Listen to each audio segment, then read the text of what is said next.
This is not a partisan issue. This is an issue of consumers versus malicious corporate interests. Net neutrality is a pretty hot topic, and for good reason.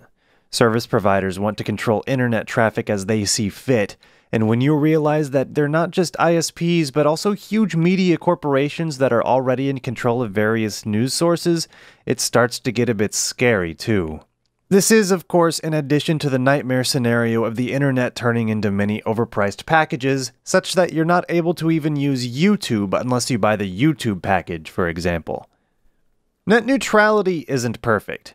It shouldn't even be necessary. In a perfect world, the free market will weed out the competitors that are bad for the consumer. But that's part of the problem.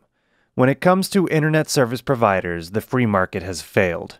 True competition exists in very few areas, and in those areas with competition, I wouldn't be surprised if there was some level of collusion and price fixing.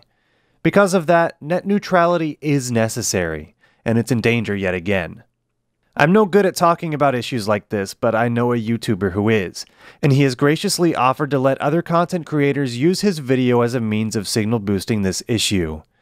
His video is not monetized, and this one won't be either.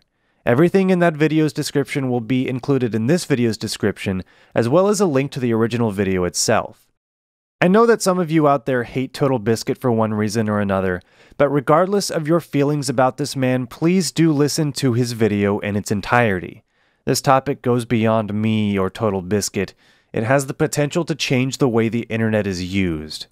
So here's the video, and I'll see you next time. Ladies and gentlemen, my name is John Bain. You know this is serious if I'm using my real name. In 2014, I produced a short video on the importance of net neutrality.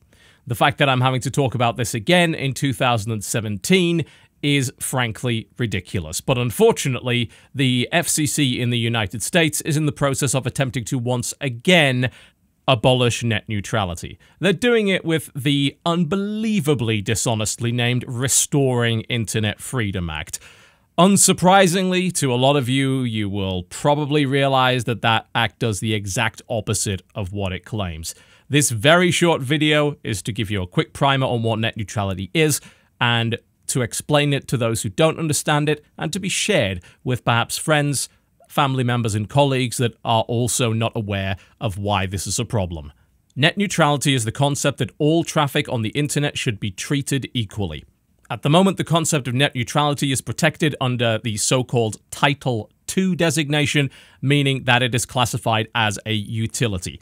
That means it's similar to something like water or electricity. You can only charge for the resource used. You can't charge extra for what it is used for. You can't charge a premium if you decide to pour water into a glass and drink it, versus using it to water your plants. That is obviously ridiculous. And yet, abolition of net neutrality would allow for just that.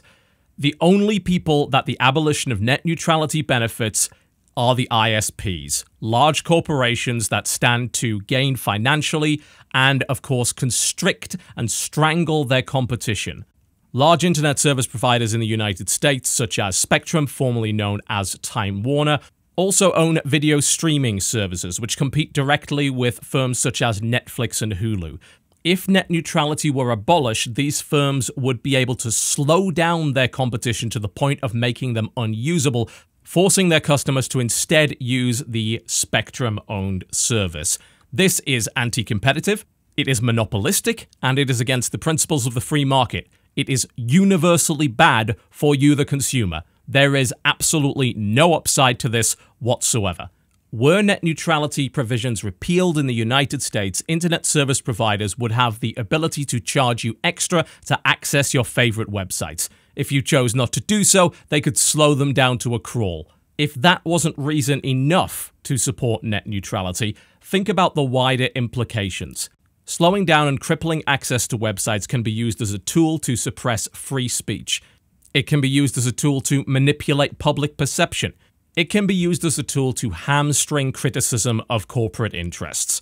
The abolition of net neutrality can quite literally be used as a tool to undermine democracy.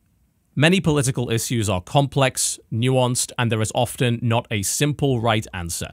There is no easy right or wrong. There is no black and white. There are no opposing teams here. Whether you lean left or right, up or down, it doesn't matter. The abolition of net neutrality is a net negative for every consumer there is. The only people to benefit from this are internet service providers. There is credible evidence to suggest that the abolition of net neutrality in any country, the United States or otherwise, can and will most likely result in that country falling behind in terms of its competitiveness on the world stage, whether it be economic growth, fighting unemployment, or technological innovation. These are all things that will suffer with the abolition of net neutrality. Regardless of your political orientation, unless you happen to be the CEO of a large ISP, you will suffer if net neutrality is abolished. Over the last few months, the large corporations that do oppose net neutrality have been ramping up the propaganda, astroturfing, and shilling efforts. During the FCC's public consultation period, the website was flooded with identical comments accompanied by obviously fake names. The FCC received over 128,000 identical anti-net neutrality comments. While it is entirely possible that some people have been misled into believing that the Restoring Internet Freedom Act actually does that thing, the vast majority of these comments were posted by bots. Comcast attempted to aggressively shut down the site ComcastAstroturf.com with a cease and desist order. Make no mistake about it, these large corporations are actively fighting to take away your rights, to take away your freedom, to inconvenience you, and to charge you more money for the same service you are currently getting now. This is not a partisan issue. This is an issue of consumers versus malicious corporate interests. There are things that you can do to help. I've included a list of links in the description below this video, which includes sources that back up everything I've said today, as well as methods to easily contact US Congress members and the FCC. Make no mistake about it, folks, this is a battle for the future of the internet as we know it.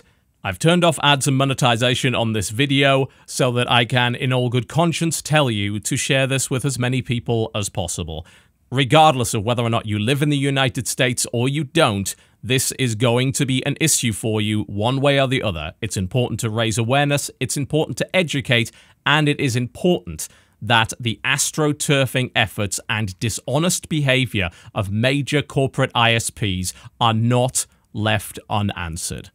Ladies and gentlemen, thank you very much for watching, and I'll see you next time.